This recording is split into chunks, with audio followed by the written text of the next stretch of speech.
ನಮಸ್ಕಾರ ಕರುನಾಡು, ಎಲ್ಲ ಹೇಗಿದ್ದೀರಾ? ತುಂಬ ಚೆನ್ನಾಗಿದ್ದೀರಾ ಅಂತ ಭಾವಿಸ್ತಾ ಇವತ್ತಿನ ವಿಡಿಯೋನ ಶುರು ಮಾಡ್ತಾ ಇದ್ದೀನಿ. ಆ್ಯಕ್ಚುಲಿ ಎಲ್ಲರಿಗೂ ಬೋರ್ ಆಗಿರ್ಬೋದು, ಇದು ತಮಿಳ್ನಾಡ್ದು ಪಾರ್ಟ್ 1 ಪಾರ್ಟ್ 2 ಅಂತ ಮಾಡ್ಕೊಬರ್ತಿರೋದು. ಬಟ್ ಆದರೆ ಸಿಕ್ಕಾಪಟ್ಟೆ ಲೆಂತ್ ಇರೋದ್ರಿಂದ ಮಾಡಲೇಬೇಕಾಗಿದೆ. ಆ್ಯಂಡ್ ನಾವು ಫಸ್ಟ್ ಡೇ ಹೋದಾಗ ಗೊತ್ತಿತ್ತು ನಿಮಗೆ, ಮುರುಘಾ ಟೆಂಪಲ್ಗೆ ಹೋದ್ವಿ. ಮಾರನೇ ದಿನ ಬೆಳಗಿನ ಜಾವ ನಾವು ಕಾಂಜೀಪುರಮಲ್ಲಿ ರೀಚ್ ಆದಾಗ ಆ್ಯಕ್ಚುಲಿ ಫಂಕ್ಷನು ಒಂದು 11 o'clock ಮೇಲೆ ಇತ್ತು. ಸೊ ಹಾಗಾಗಿ ನಾವು ಅದಕ್ಕಿಂತ ಮುಂಚೆ ಒಂದೆರಡು ಟೆಂಪಲ್ಗೆ ಹೋದ್ವಿ. ಅಲ್ಲಿ ಆ್ಯಕ್ಚುಲಿ ತುಂಬ ಹೇಗಿದೆ ಅಂದರೆ ದೇವ್ರದ್ದು ಶಿಲೆ ಮಾತ್ರ ಸಕ್ಕತ್ತಾಗಿದೆ. ಒಳಗಡೆ ಫೋಟೋ ಮತ್ತು ವೀಡಿಯೋಸ್ಗೆ ಅಲೋ ಮಾಡಿಲ್ಲ, ಆದರೂ ಆದಷ್ಟು ನಾವು ಕ್ಯಾಪ್ಚರ್ ಮಾಡಿದ್ವಿ. ಬಟ್ ಒಂದು ಶಿಲೆದು ಮಾತ್ರ ಕ್ಯಾಪ್ಚರ್ ಮಾಡೋಕ್ಕಾಗಲಿಲ್ಲ, ಬಿಕಾಸ್ ಅಷ್ಟು ದೊಡ್ಡದು, ಅಷ್ಟು ಚೆನ್ನಾಗಿ, ಅಷ್ಟು ಸಕ್ಕತ್ತಾಗಿತ್ತು. ಅದನ್ನು ನೋಡೋಕ್ಕೆ ಭಯಂಕರವಾಗಿ ಸುಂದರವಾಗಿ ಚೆನ್ನಾಗಿತ್ತು. ನಾವೆಲ್ಲ ಬೆಳಗ್ಗಿನ ಜಾವನೇ ಒಂದೇ ಸರಿ ಫಂಕ್ಷನ್ಗೆ ಮತ್ತು ದೇವಸ್ಥಾನಕ್ಕೆ ಎರಡಿಗೂ ಒಟ್ಟಿಗೆ ರೆಡಿಯಾಗಿ ಫ್ಯಾಮಿಲಿ ಅವರೆಲ್ಲ ಒಮ್ಮಿನಿಯಲ್ಲಿ ಬಂದರು. ನಾವೆಲ್ಲ ಕಾರಲ್ಲಿ ಹೊರಡ್ತಾನೆ ಬೆಳಗ್ಗೆ ಅಲ್ಲೇ ಟಿಫನ್ ಮಾಡ್ಕೊಂಡು, ಸೇಮು ಇಡ್ಲಿ ವಡೆ ಪೊಂಗಲ್ ಇದೆ ಟಿಫನ್ ಇದ್ದಿತ್ತು. ಸೊ ಅದನ್ನು ಮುಗಿಸ್ಕೊಂಡು ಹೋಗೋ ದಾರಿಯಲ್ಲೇ ಎಷ್ಟು ಟೆಂಪಲ್ ಅಂದರೆ ಗೈಸ್, ಅಷ್ಟು ಟೆಂಪಲ್ಲು, ಒಂದೊಂದು ಟೆಂಪಲ್ ಶಿಲಾ ಕೆತ್ತನೆ ಮಾಡಿರೋದಿದೆಯಲ್ಲ, ಅಷ್ಟು ಚೆನ್ನಾಗಿತ್ತು. ಆ್ಯಂಡ್ ಫಸ್ಟ್ ನಾವು ಒಂದು ಟೆಂಪಲ್ಗೆ ರೀಚ್ ಆದ್ವಿ. ಸೊ ಅಲ್ಲಿ ರೀಚ್ ಆದಾಗ ಫ್ಯಾಮಿಲಿ ಎಲ್ಲ ಸಕ್ಕತ್ತಾಗಿದೆ. ಒಂದು ಗುಡ್ಡದ ಮಧ್ಯ ಆ ಪ್ಲೇಸು. ಫ್ಯಾಮಿಲಿ ಎಲ್ಲ ಇಳಿದ್ವಿ. ನಾವೆಲ್ಲ ಇಳಿದ್ಬಿಟ್ಟು ಓಮಿನಿ ಬರೋವರೆಗೂ ವೆಯ್ಟ್ ಮಾಡ್ತಾಯಿದ್ವಿ. ಆ್ಯಕ್ಚುಲಿ ಹೊರ್ಗಡೆ ಅಲ್ಲೇ ನಿಂತ್ಕೊಂಡು ವೆಯ್ಟ್ ಮಾಡಿ ಅವ್ರು ಬಂದಮೇಲೆ ನಾವು ಹೋಗೋಣ ಅಂತ, ಒಟ್ಟಿಗೆ ಹೋಗಿ ದರ್ಶನ ಮಾಡ್ಕೊಳ್ಳೋಣ ಅಂತ ಕಾಯ್ತಾಯಿದ್ವಿ. ಆ್ಯಂಡ್ ನಾನು ಹೋಗಿರೋದು ಕೂಡ ಇದು ಫಸ್ಟ್ ಟೈಮ್ ಈ ಟೆಂಪಲ್ಗೆಲ್ಲ. ಆ್ಯಂಡ್ ಕಾಂಜೀಪುರಂ ಹೋಗಿದ್ದೀನಿ, ಬಟ್ ನನಗೆ ನೆನಪಿಲ್ಲ, ಚಿಕ್ಕವಳಿದ್ದಾಗ ಹೋಗಿದ್ದು. ತಮಿಳ್ನಾಡು ಅಂದ್ರೇ ನನಗೆ ಯಪ್ಪ ಅನಿಸ್ಬಿಡುತ್ತೆ, ಯಾಕಂದರೆ ವೆದರ್ಗೂ ನನಗೆ ಸೆಟ್ಟೇ ಆಗೋಲ್ಲ. ಸೀರಿಯಸ್ಲಿ ಈ ಸರಿ ಹೋದಾಗ ಕೂಡ ನನಗೆ ಸೆಟ್ ಆಗಿಲ್ಲ. ಬಟ್ ಏನಂದರೆ ಓಕೆ, ನಾವು ಇಲ್ಲೇ ಇದ್ದಿದ್ದು 2-3 ಡೇಸಿಂದ ಸ್ವಲ್ಪ ಅಡ್ಜಸ್ಟ್ ಆದ್ವಿ, ಚೆನ್ನಾಗಿತ್ತು. ಆ್ಯಂಡ್ ಫ್ಯಾಮಿಲಿ ನಾವು ತಿರುಪತಿ ಹೋಗಿ ಬಂದಮೇಲೆ ಮತ್ತೆ ನಮ್ಮ ಅತ್ತೆ ಮಾವ ಜೊತೆಲಿ ಇದು ನನಗೆ second trip. Because first trip Tirupati ಹೋಗಿದ್ವಿ, ಬಟ್ ಅವಾಗ ಮಮ್ಮಿ ಇದ್ದರು. ನಮ್ಮ ಸೈಡ್ ಫ್ಯಾಮಿಲಿ ಇಲ್ಲದೆ ವಿತೌಟ್ ನನ್ನ ಹಸ್ಬೆಂಡ್ ಜೊತೆಲಿ ಇವರು ನನ್ನ ಫ್ಯಾಮಿಲಿನೇ. ಬಟ್ ಆದರೂ ನಾನು ಯಾರ ಜೊತೆಲೂ ಹಂಗೆಲ್ಲ ಹೊರಗಡೆ ಹೋಗಿದ್ದು ನಂಗೆ ಗೊತ್ತಿಲ್ಲ, ಈಗೀಗ ಅಡ್ಜಸ್ಟ್ ಆಗಿರೋದು. ಸೊ ಹೋದ್ವಿ, ತುಂಬ ಚೆನ್ನಾಗಿ ನೋಡಿಕೊಂಡು, ತುಂಬ ಕೇರ್ ಮಾಡಿದ್ರು. ಆ್ಯಂಡ್ ಎಲ್ಲರೂ ಚೆನ್ನಾಗಿ ನೋಡಿಕೊಂಡು ಎಲ್ಲ ಚೆನ್ನಾಗಿ ಅಡ್ಜಸ್ಟ್ ಆಗಿ ಜಾಲಿಯಾಗಿ ಹೋಗಿ ಎಂಜಾಯ್ ಮಾಡಿದ್ವಿ. ಹೋಗಿದ್ದು ಒಂದು ಫಂಕ್ಷನ್ ಆ್ಯಂಡ್ ಮನೆ ದೇವ್ರಿಗೆ ಅಂತ, ಬಟ್ ಎಷ್ಟೋ ಪ್ಲೇಸ್ಗಳನ್ನೆಲ್ಲ ತೋರಿಸಿದ್ರು. ಖುಷಿಯಾಗೆಲ್ಲ ನೋಡಿಕೊಂಡು ದೇವಸ್ಥಾನ ಹತ್ರ ಅವ್ರು ಬರೋ ತನಕ ವೆಯ್ಟ್ ಮಾಡ್ತಾ ಹಾಗೆ ಕಾಮಿಡಿ ಮಾಡ್ತಾಯಿದ್ರು ನನ್ನ ಹಸ್ಬೆಂಡ್ ನೋಡಿ. ಕಾಳಭೈರವ ದೇವಸ್ಥಾನ ಎಲ್ಲಿದೆ?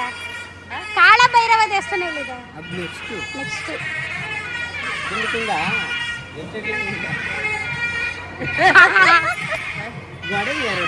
ಅವ್ರು ಎಷ್ಟು ತಿಂದ್ರು ಕೇಳಮ್ಮ.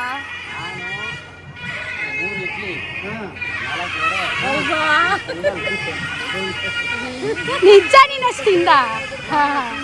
ಹಾಗೆ ಕಾಳಭೈರವ ಟೆಂಪಲ್ ನೆಕ್ಸ್ಟ್ ಹೋಗ್ಬೇಕಿತ್ತು. ಸಾರಿ ವೇಟ್ ಮಾಡ್ತಾ ಅಷ್ಟೆಲ್ಲ ಬಂದು ದರ್ಶನ ಹೋಗ್ತೀನಿ. ಸೊ ನಮ್ಮ ಹಸ್ಬೆಂಡ್ ಕಾಮಿಡಿ ಮಾಡ್ತಾಯಿದ್ರು. ನೀವೇ ನೋಡಿದ್ರಲ್ಲ, ಅವ್ರು ತಿನ್ನೋದೇ 2 ಇಡ್ಲಿ ಗೈಸ್ ಅಲ್ಲ, ಆದರೆ ಅಲ್ಲಿ ನೋಡಿದ್ರೆ 5 ಇಡ್ಲಿ 10 ಇಡ್ಲಿ ತಿಂದೆ ಅಂತೆಲ್ಲ ಹೇಳ್ತಾರೆ. ಆ ಥರ ಎಲ್ಲ ಏನಿಲ್ಲ, ಊಟ ಎಲ್ಲ ಲೈಟ್, ವೆರಿ ಲೈಟೇ ಮಾಡೋದು. ಆ್ಯಂಡ್ ಅವರೆಲ್ಲ ಬಂದಮೇಲೆ ಒಳಗಡೆ ಹೊರಟ್ವಿ. ನಿಮಗೆ ಗೊತ್ತಿರ್ಬೋದು. ಮತ್ತು ನಿಜವಾಗ್ಲೂ ಹೇಳ್ಬೇಕಂದ್ರೆ ತಮಿಳ್ನಾಡಲ್ಲಿ ಟೆಂಪಲ್ಗಳೇ ಫೇಮಸ್, ಅಷ್ಟು ಚೆನ್ನಾಗಿರುತ್ತೆ ಒಂದೊಂದು ಟೆಂಪಲ್ ಕೂಡ. ಇದು ನೀವು ನೋಡ್ತಿರ್ಬೋದು, ಈ ದೇವ್ರನ್ನ ಎಷ್ಟು ಚೆನ್ನಾಗಿದೆ ಅಂದರೆ ಅದು ನೀವು ಹತ್ರ ಹೋದಾಗ ಅದು ದೊಡ್ಡದಿದೆ. ನನಗೀಗ ಮೊಬೈಲಲ್ಲಿ ಹಿಡ್ದಿರೋದ್ರಿಂದ ವೀಡಿಯೋ ಮಾಡ್ತಾ ಅದು ಸಣ್ಣದಾಗಿ ಕಾಣಿಸ್ತಿರ್ಬೋದು, ಸಿಕ್ಕಾಪಟ್ಟೆ ದೊಡ್ಡದಿದೆ ಒಳಗಡೆ. ಇನ್ನೊಂದು ಇದೇ ಥರ ಇತ್ತು, ಬಟ್ ಅದು ಕ್ಯಾಪ್ಚರ್ ಮಾಡೋಕ್ಕಾಗಿಲ್ಲ ಗೈಸ್, ಬಿಡಲೇ ಇಲ್ಲ. ಇದನ್ನು ಬಿಟ್ಟರು ಅಷ್ಟು ಚೆನ್ನಾಗಿತ್ತು ನೋಡಲಿಕ್ಕೆ. ಅದನ್ನು ಮುಗಿಸ್ಕೊಂಡು ದರ್ಶನ ಮಾಡ್ಕೊಂಡು ಅಲ್ಲಿರೋ ಸರೌಂಡಿಂಗಲ್ಲಿ ಅದು ಒಂದೇ ದೇವರಲ್ಲ, ಸಿಕ್ಕಾಪಟ್ಟೆ ಇದೆ. ಇನ್ನೂ ಒಂದು 3-4 ಇದೆ. ಅದು ಮೇಯ್ನು ಒಂದು ಅದ್ರದ್ದು ನನಗೆ ಸಿಕ್ಕಾಪಟ್ಟೆ ಹೆಂಗೆ ಹೇಳಬೇಕು ಗೊತ್ತಿಲ್ಲ. ಇದು ಪೆರುಮಾಳ್ ದೇವ್ರದ್ದು ಯಾವ ಅವತಾರದಲ್ಲಿ ಯಾವ್ಯಾವ ಊರಲ್ಲಿ ಯಾವ್ಯಾವ ಅವತಾರ ತಾಳಿದ ದೇವರು ಅನ್ನೋದು ಪ್ರತಿ ಒಂದು ಶಿಲೆನೂ ಇಟ್ಟಿದ್ರು. ಮೇ ಬಿ ಅದು 140ನೋ ಎಷ್ಟು, ನಂಗೆ ಅಷ್ಟು ಕ್ಲಿಯರಾಗಿ ಗೊತ್ತಿಲ್ಲ. ಅಷ್ಟು ಶಿಲೆಗಳು ಇತ್ತು. ಅಂದರೆ ಯಾವ್ಯಾವ ಸ್ಟೇಟಲ್ಲಿ ಯಾವ್ಯಾವ ಥರ ಪೆರುಮಾಳು ಇರುತ್ತೆ, ದೇವರು ಇದೆ ಅನ್ನೋದನ್ನು ನೀಟಾಗಿ ತೋರಿಸ್ಕೊಟ್ರು. ಸಾರಿ, ನಂಗೆ ಹೆಂಗೆ ಹೇಳ್ಬೇಕು ಗೊತ್ತಿಲ್ಲ ಇದ್ರ ಬಗ್ಗೆ, ನಂಗೆ ಅಷ್ಟು ಕ್ಲಾರಿಟಿ. ನಾನು ದೇವಸ್ಥಾನ ಸುತ್ತುತ್ತಿರೋದೇ ಈಗ ರೀಸೆಂಟು. ಬಟ್ ಅಷ್ಟು ಚೆನ್ನಾಗಿತ್ತು ಒಳಗಡೆ. ಅಲ್ಲೆಲ್ಲ ಫೋನ್ ಅನ್ನೋ ಇರಲಿಲ್ಲ. ಆ್ಯಂಡ್ ನಾವು ಹೋಗೋ ಟೈಮಲ್ಲಿ ಏನೋ ಹೋಮ ಏನೇನೋ ನಡೀತಾಯಿತ್ತು, ಇನ್ನೂ ದೇವಸ್ಥಾನಗಳೆಲ್ಲ ಆಗ್ತಾಯಿತ್ತು ಅಲ್ಲಿ. ಈಗ ರೆಡಿ ಮಾಡ್ತಾ ಇದ್ದಾರೆ, ಇನ್ನೂ ಇವಾಗ ಕಟ್ತಾ ಇದ್ದಾರೆ. ಆ್ಯಕ್ಚುಲಿ ನೆಕ್ಸ್ಟ್ ಇಯರ್ ಹೋಗೋದ್ರೆ ನಾವು ಇನ್ನೂ ಭಯಂಕರ ಇರುತ್ತೆ ಈ ದೇವಸ್ಥಾನ, ಅಷ್ಟು ಚೆನ್ನಾಗಿ ಆಗ್ತಾಯಿತ್ತು. ನಾವು ಹೋಗೋ ಟೈಮಲ್ಲಿ ಒಳ್ಳೆ ಪೂಜೆ ಆಗ್ತಿತ್ತು. ಆಮೇಲೆ ಅಲ್ಲಿ ಬಳೆ ಕೊಟ್ಟರು ನಮಗೆ, ಹಾಕ್ಕೊಂಡು ಎಲ್ಲ ಫ್ಯಾಮಿಲಿ ಎಲ್ಲ ಅಲ್ಲೇ ದೇವಸ್ಥಾನ ಎಲ್ಲ ಸುತ್ತಕೊಂಡು ನೆಕ್ಸ್ಟ್ ದೇವಸ್ಥಾನ ಕಾಳಭೈರವ. ಅಬ್ಬಬ್ಬಬ್ಬಬ್ಬ ಅದು ದೇವಸ್ಥಾನ ಸಖತ್ತಾಗಿದೆ ಗೈಸ್, ತುಂಬ ಇಷ್ಟ ಆಯ್ತು ನಂಗೆ ಅದು ಕೂಡ. ಇದನ್ನು ಮುಗಿಸ್ಕೊಂಡು ನಾವು ಅದಕ್ಕೆ ಹೊರಡ್ತೀವಿ. ಇಲ್ಲಿ ಪೂಜೆ ಇರೋದ್ರಿಂದ ಸ್ವಲ್ಪ ಜನ, ಆ್ಯಕ್ಚುಲಿ ಎನಿ ಟೈಮ್ ಜನ ಇರ್ತಾರೆ ಅನಿಸುತ್ತೆ, ಫೇಮಸ್ ಟೆಂಪಲ್ಲೇ ಅದು. ಪೂಜೆ ಇರೋದ್ರಿಂದ ಇನ್ನೂ ಜನ ಇದ್ದರು. ಅಲ್ಲೆಲ್ಲ ನೋಡ್ಕೊಂಡು ನಮ್ಮ ಮನೆಯವರಿಗೆ ಪಾಪು ಕೊಟ್ಟಿದ್ದೆ ಎತ್ಕೊಂಡು ಅವನ್ನ ಕಾಮಿಡಿ ಮಾಡಿಕೊಂಡು ಅವನ ಜೊತೆ ಸ್ವಲ್ಪ ಟೈಮ್ ಸ್ಪೆಂಡ್ ಮಾಡಿಕೊಂಡು ಎಲ್ಲ ಹೊರಟ್ವಿ ನಾವು. ನೆಕ್ಸ್ಟ್ ಹೋಗೋಣ ಅಂಥೇಳಿ ಅವ್ನು ರ್ಯಾಗ್ ಮಾಡ್ಕೊಳ್ಳೋದು ನೋಡಿ ಗೈಸ್, ಹೆಂಗೆ ರ್ಯಾಗ್ ಮಾಡ್ತಾನೆ ಅಂತ.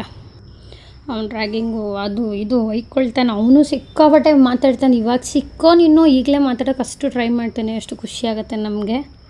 ಇದು ದೇವಸ್ಥಾನ ಇನ್ನು ಆ್ಯಕ್ಚುಲಿ ರೆಡಿ ಆಗ್ತಿದೆ. ಆ್ಯಂಡ್ ಅದು ಫ್ರಂಟಲ್ಲಿದೆ, ಅದು ತುಂಬ ದೊಡ್ಡದಿದೆ. ಬಟ್ ಅದು ಯಾವ ಕಡೆ ಹೋಗ್ಬೇಕು ಅನ್ನೋದು ಗೊತ್ತಾಗದೆ ನಾನು ಹೋಗಲಿಲ್ಲ.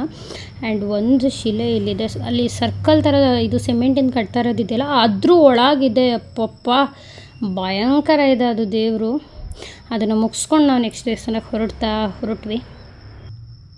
ನೆಕ್ಸ್ಟ್ ದೇವಸ್ಥಾನಕ್ಕೆ ಹೊರಡ್ತಾ ಇಲ್ಲ, ಅಲ್ಲೇ ಒಂದು ಫ್ಯಾಮಿಲಿ ಫೋಟೋ ತೆಗೆಸ್ಕೊಳ್ಳೋಣ, ಬ್ಯಾಕ್ಗ್ರೌಂಡ್ ಚೆನ್ನಾಗಿತ್ತು ಅಂತೇಳಿ ಎಲ್ಲರೂ ಫೋಟೋ ತೆಗೆಸ್ಕೊಳ್ಳೋಕ್ಕಿಂತ ಮುಂಚೆ ನಮ್ಮ ಅಜ್ಜಿನೂ ಬರ್ತಾಯಿದ್ರು. ಹಾಗೆ ಅಜ್ಜಿಗೆ ನಿಂತ್ಕೋ, ಬ್ಯಾಕ್ಗ್ರೌಂಡ್ ಚೆನ್ನಾಗಿದೆ, ಒಂದು ಫೋಟೋ ತೆಗಿತೀನಿ ಅಂತ ನಾನು ರ್ಯಾಗ್ ಮಾಡ್ತಾಯಿದ್ದೆ. ಆಮೇಲೆ ಅವರು ನಿಂತರು, ಅವ್ರದ್ದು ಫೋಟೋ ತೆಗೆದೆ. ಆಮೇಲೆ ನಮ್ಮದು ಫ್ಯಾಮಿಲಿ ಗ್ರೂಪ್ದೊಂದು ಫೋಟೋ ತೆಗೆದೆ. ಎಲ್ಲ ಗ್ರೂಪ್ನೆಲ್ಲ ನಿಲ್ಸ್ಕೊಂಡು ತೆಗೆಸಿ ನಾನು ಹಂಗೆ ಒಂದು ಸೆಲ್ಫಿಲಿ ತೆಕ್ಕೊಂಡು ಆಮೇಲೆ ಹೊರಟ್ವಿ ಕಾರಲ್ಲಿ. ಇವ್ನು ಗಲಾಟೆ ನೋಡಿ ಗೈಸ್.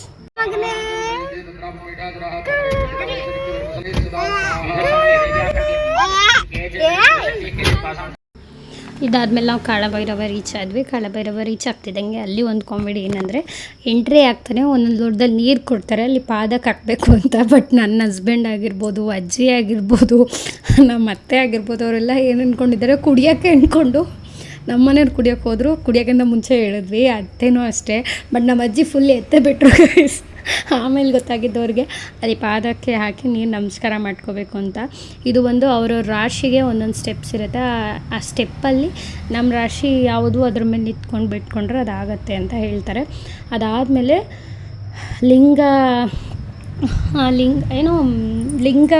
ಒಂದು ಲಿಂಗದ ರೂಪದಲ್ಲಿ ಒಳಗಡೆ ಹೋಗಬೇಕು. ಏನಿಲ್ಲ, ಜಸ್ಟ್ ಹಿಂಗೆ ಹೋಗ್ಬಿಟ್ಟು ಅಲ್ಲಿ ಪೀಸ್ಫುಲ್ಲಾಗಿ ಒಂದು ದೇವ್ರು ಕೂತಿರೋದಿರುತ್ತೆ, ಅಂದರೆ ತಪಸ್ಸು ಮಾಡ್ತಾ ಇರೋ ಥರ ಸಮಥಿಂಗ್ ಏನೋ. ಅದು ಮುಗಿಸ್ಕೊಂಡು ಹೊರಗಡೆ ಬರೋದಷ್ಟೇ. ಬಟ್ ಏನೋ ಒಂಥರ ಪೀಸ್, ಸೈಲೆಂಟು, ಕಾಮಾಗಿ ಪ್ಲೇಸ್ ಅಷ್ಟು ಚೆನ್ನಾಗಿತ್ತು. ಅದನ್ನು ಮುಗಿಸ್ಕೊಂಡು ನಾವು ಹೊರಟಿದ್ದೆ ಫಂಕ್ಷನ್ಗೆ. ಆ್ಯಕ್ಚುಲಿ ಇದನ್ನು ಮುಗಿಸ್ಕೊಳ್ಳೋಕ್ಕಿಂತ ಮುಂಚೆ ಅದು ಒಂಥರ ಥೀಮೇ ತುಂಬ ಚೆನ್ನಾಗಿತ್ತು ಇದ್ದಿದ್ದು. ಅದನ್ನು ಮುಗಿಸ್ಕೊಂಡು ನಾವು ಹೊರಗಡೆ ಬರೋದ್ರಲ್ಲೇ ಲೇಟ್ ಆಗೋಯ್ತು. ಫಂಕ್ಷನ್ ಎಲ್ಲ ಮುಗಿದ್ಬಿಟ್ಟಿತ್ತು ನಾವು ಹೋಗೋದ್ರಲ್ಲಿ. ಏನು ಅಂದ್ಕೊಂಡ್ರು ಅಂತ ತುಂಬ ಬೇಜಾರಾಯಿತು ನಮಗೂ. ಬಟ್ ಆದರೆ ಏನು ಮಾಡ್ತೀರಾ, ಇಷ್ಟು ದೂರ ಇರುತ್ತೆ ಅಂತ ನಮಗೂ ಗೊತ್ತಿರಲಿಲ್ಲ. ಹೋದ್ವಿ ನಾವು. ಅದನ್ನೆಲ್ಲ ಮುಗಿಸ್ಕೊಂಡು ಬರೋದ್ರಲ್ಲಿ ಲೇಟ್ ಆಗೋಯಿತು. ಫಂಕ್ಷನ್ ಎಲ್ಲ ಮುಗ್ದಿತ್ತು, ಊಟ ಮಾಡ್ತಾಯಿದ್ರು ಎಲ್ಲ. ಆ್ಯಂಡ್ ಎಲ್ಲ ನಾವು ಹೋಗಿದ್ದು ನಮ್ಮ ಅತ್ತೆನೂ ಜೊತೆಲಿರೋದ್ರಿಂದ ನಮ್ಮ ಅತ್ತೆ ತಮ್ಮನ ಮಕ್ಕಳದೇ ಕಿವಿ ಚುಚ್ಚೋದಿದ್ದು, ಸೊ ಅವ್ರಿಗೂ ಬೈಸ್ಕೊಂಡ್ರು, ನಮ್ಮ ಮನೆಯವರು ಬೈಸ್ಕೊಂಡ್ರು. ಏನೂ ಮಾಡೋಕ್ಕಾಗಲ್ಲ, ಅದೆಲ್ಲ ಇರುತ್ತೆ ಫ್ಯಾಮಿಲಿ ಅಂದಮೇಲೆ. ಬಟ್ ನಾವು ಇದೆಲ್ಲ ಪದೇ ಬರೋಲ್ಲ, ಹಾಗಾಗಿ ಸುಮ್ಮನಿದ್ವಿ. ನಮ್ಮ ಹಸ್ಬೆಂಡ್ ಇನ್ನೂ ಹೋಗ್ತಿದ್ದಂಗೆ ಮತ್ತು ಅದೇ ರೋಡಲ್ಲಿ ನಿಲ್ಲಿಸ್ಬಿಟ್ಟು ರೋಸ್ ಮಿಲ್ಕ್ ತಂದುಕೊಟ್ರು. ಎಲ್ಲ ರೋಸ್ ಮಿಲ್ಕು ಅದು ಇದು ಅಂತ ಬೇಕು ಅಂತಿದ್ವಿ. ಅಲ್ಲಿ ಬಿಸಿಲಲ್ಲ ಗೈಸ್, ಏನಾದರೂ ತಣ್ಣು ಕುಡಿಬೇಕು ಅನಿಸಿತ್ತು. ವಾಟರ್ ಮಾತ್ರ ಕೋಲ್ಡ್ ಕುಡಿದ್ರೆ ಇನ್ನೂ ಇಟ್ಟಲ್ಲ. ಹಾಗಾಗಿ ಬಾದಾಮ್ ಮಿಲ್ಕ್ ತಂದುಕೊಟ್ರು, ಕುಡಿದ್ಬಿಟ್ಟು ನಾವು ಅಲ್ಲಿಂದ ಹೊರಟ್ವಿ. ಅಲ್ಲಿಂದ ಹೊರಡೋಕ್ಕಿಂತ ಮುಂಚೆ ನಮ್ಮ ಅತ್ತೆರೇನೋ ತೊಗೋಬೇಕು ಐಟಮ್ಸ್ ಅಂತ ಕಾರ್ ನಿಲ್ಲಿಸಿದ್ರು. ಅಲ್ಲೊಂದು ದೇವ್ರ ಪಾಸ್ ಆಯಿತು, ಏನೋ ಪೂಜೆ ನಡೀತಾಯಿತ್ತು. ಹಾಂ, ಯಾರ್ಯಾರು ಮಾತಾಡ್ಸೋಗಿ ಯಾರ್ಯಾರು ಹೇಳು. ಫಸ್ಟ್ ಬಾಲು ಮಾಮಯಿಂದನಾ ಅಜ್ಜಿ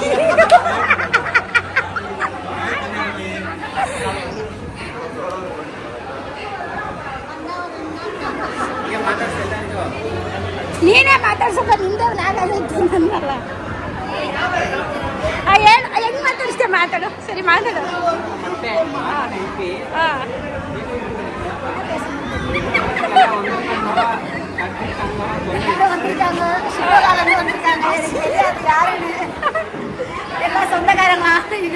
സ്വന്തക്കാരൻ നോടാ ಹಂಗೆ ಇಟ್ಟಿ. ಅವ್ರು ಯಾರು ಅಕ್ಕ ಅಡ್ಡ ಹೆಸರು ಇಡಕ್ ಬರ್ತಿದಾರೆ ನೋಡಿ. ನಿಂದು ಪಾತ್ಯ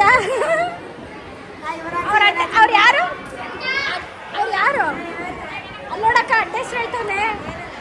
ಯಾರು ನಿನ್ನ ಹೆಸರು ಕೊಯ್ದೆ ಅಂತ ಕೊಯ್ದೆ. ನೋಡಿದ್ರಲ್ಲ ಗೈಸ್, ನನ್ನ ಹಸ್ಬೆಂಡ್ ಎಷ್ಟು ಕಾಮಿಡಿ ಮಾಡ್ತಿದ್ರು, ಈಗ ಅವರೇ ಬ್ಲಾಗರ್ ಆಗಿಬಿಟ್ಟಿದ್ದಾರೆ. ಸೊ ಹಾಗಾಗಿ ಇದೇ ನಮ್ಮ ಫ್ಯಾಮಿಲಿ ಆಗಿತ್ತು. ನಮ್ಮ ಅತ್ತೆ ಆ್ಯಂಡ್ ಅಲ್ಲಿರೋರು ತಮಿಳ್ನಾಡಲ್ಲಿರೋದ್ರಿಂದ ಸ್ವಲ್ಪ ತಮಿಳಲ್ಲಿ ಮಾತಾಡೋದು, ಬಿಕಾಸ್ ಅವ್ರಿಗೆ ಕನ್ನಡ ಬರೋಲ್ಲ. ತಪ್ಪು ತಿಳ್ಕೊಬೇಡಿ, ಅವರೆಲ್ಲ ಕಾಮಿಡಿ ಮಾಡ್ತಾಯಿದ್ದೆ ಅಲ್ಲಿ ಏನು ಮೊರೆ ಹಂಗೆ ಹಿಂಗೆ ಅಂತೆಲ್ಲ. ಅವರಿಗೆ ಕನ್ನಡ ಬಂದಿದ್ದರೆ ಇನ್ನೂ ಸಖತ್ ಕಾಮಿಡಿ ಮಾಡಿರೋರು. ಅಷ್ಟು ಜಾಲಿ ಪರ್ಸನ್ಸ್ ಎಲ್ಲರೂ. ನೋಡಿ ನಮ್ಮ ಫ್ಯಾಮಿಲಿಯೆಲ್ಲ ಸ್ವಲ್ಪ ಹೊತ್ತು ಕೂತ್ಕೊಂಡು ಟೈಮ್ ಸ್ಪೆಂಡ್ ಮಾಡಿದ್ರಿ, ಹರಟೆ ಹೊಡೆದ್ವಿ. ಆಮೇಲೆ ಮುಗಿಸ್ಕೊಂಡು ನಮ್ಮ ಮಾಮವರೆಲ್ಲ ನಂಗೆ ಹೆಂಗೆ ಸಪೋರ್ಟ್ ಮಾಡ್ತಿದ್ರು ಅಂತ ನೋಡಿ ನೀವೇ. ಅಂದರೆ ಸಬ್ಸ್ಕ್ರೈಬ್ ಮಾಡಿ ಅಂತ ಹೇಳ್ತಾ ಇದ್ವಿ, ಲೈಕ್ ಸಬ್ಸ್ಕ್ರೈಬ್. ಅದಕ್ಕೆ ಹೇಗೆ ಕಾಮಿಡಿ ಅಂದರೆ ಅವ್ರಿಗೆ ಹೇಳೋಕ್ಕೆ ಬರೋಲ್ಲ, ನಾವು ಬಿಡ್ತಿರ್ಲಿಲ್ಲ. ಬಟ್ ನಮ್ಮ ಮಾಮ ಒಂದು ಲೆಕ್ಕದಲ್ಲಿ ಹೇಳಿದ್ರು, ನಮ್ಮ ಅತ್ತೆ ಇರಲಿಲ್ಲ. ಅದೇ ಒಂದು ಕಾಮಿಡಿ ಮಾಡಿಕೊಂಡು ಮಜಾ ಮಾಡ್ಕೊಂಡು ಜಾಲಿಯಾಗಿ ಇದು ಮಾಡ್ತಿದ್ವಿ. ನೀವೇ ನೋಡ್ಕೊಬನ್ನಿ ಹೇಗಿರುತ್ತೆ ಅಂತ. 50 ಸಬ್ಸ್ಕ್ರೈಬರ್ ಆಗ್ಬಿಡ್ತಾರೆ. ಹೇಳ್ರಿ ಸಬ್ಸ್ಕ್ರೈಬ್ ಮಾಡ್ರಿ ಅಂತ ಹೇಳ್ರಿ. ಸಬ್ಸ್ಕ್ರೈಬ್ ಮಾಡಿ, ಸಬ್ಸ್ಕ್ರೈಬ್ ಮಾಡ್ರಿ, ಲೈಕ್ ಮಾಡ್ರಿ, ಶೇರ್ ಮಾಡ್ರಿ, ಕಮೆಂಟ್ ಮಾಡ್ರಿ. Thank you. ನೀವೇ ಹೇಳಿ ನೋಡೋಣ. ಲೈಕ್ ಮಾಡಿ, ಸಬ್ಸ್ಕ್ರೈಬ್ ಮಾಡಿ. ಅದು ಸೈಲೆಂಟ್ ಇದ್ದಾಗ ಹೇಳ್ಬೇಕು, ಇವಾಗೆಲ್ಲ ಕೇಳಿಸ್ತಿಲ್ಲ. ನೋಡ್ರಿ, ಶೇರ್ ಮಾಡಿ, ಲೈಕ್ ಮಾಡ್ರಿ, ಶೇರ್ ಮಾಡ್ರಿ. ಸಬ್ಸ್ಕ್ರೈಬ್ ಮಾಡಿ, ಲೈಕ್ ಮಾಡಿ, ಶೇರ್ ಮಾಡಿ. ಪರವಾಗಿಲ್ಲ. ಸಬ್ಸ್ಕ್ರೈಬ್ ಹೇಳ್ರಿ.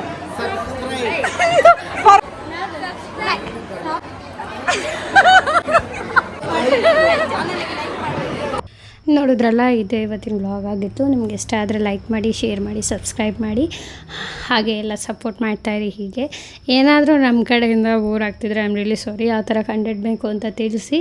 ಈ ವಿಡಿಯೋನ ಮಿಸ್ ಮಾಡದೆ ಶೇರ್ ಮಾಡಿ, ನಿಮ್ಮ ಫ್ರೆಂಡ್ಸಿಗೆ ಕೂಡ ಸಬ್ಸ್ಕ್ರೈಬ್ ಮಾಡ್ಕೊಳಕ್ಕೆ ಹೇಳಿ. ಇದೇ ನಮ್ಮ ಲಾಸ್ಟ್ ಫ್ಯಾಮಿಲಿ ಒಂದು ಫೋಟೋ ತೆಗೆಸ್ಕೊಂಡು ಈ ಬ್ಲಾಗ್ನ ಇಲ್ಲಿಗೆ ಎಂಡ್ ಮಾಡ್ತಿದ್ದೀವಿ. Thank you so much. Bye, take care.